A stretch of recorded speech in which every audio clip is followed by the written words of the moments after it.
அவருடைய விருப்பப்படி விட்டுறது. சரியான வேளையில் இந்த பாடல் புத்தகம் வைத்திருக்கிறவங்க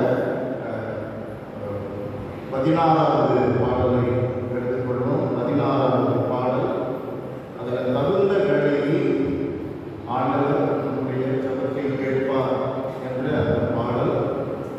தகுந்த வேளையில் ஆண்டவர் என்னுடைய ஜெபத்தை கேட்பார் என்ற பாடல்.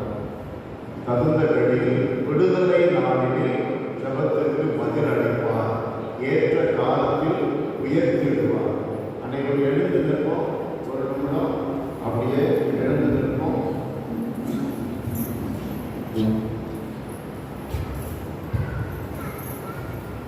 பேதுருவுடைய அந்த வசனத்தை நம்பிக்கையில் வைப்போம். பேதுருவுடைய வசனம் என்ன சொல்லுகிறது? பேதுருவுடைய வசனம் 5 முதல் அதிகாரம், முதல் கடிதம் 5வது அதிகாரம், அதில் 6வது வசனம். ஆண்டவருடைய கரத்தின் கீழ், வல்லமையான கரத்தின் கீழ் காத்திருங்கள், ஆண்டவர் உங்களை உயர்த்துவார். ஆண்டவர் உங்களை உயர்த்துவார்.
அப்ப நம்முடைய வாழ்க்கையில நமக்கென்று பல திட்டங்கள் இருக்கலாம். அந்த திட்டங்கள் எல்லாம் நிறைவேறணும்னு அவசியமே இல்லை. என்னுடைய உடற்பிறப்புகள், அண்ணன், தம்பி எல்லாருமே குருக்களாக படித்தோம். குருத்துவ கல்லூரியில் என்னுடைய அண்ணன் என்னை விட பயங்கர கிழவர். என்னுடைய தம்பியும் அதே மாதிரி ரொம்ப கிழவர்.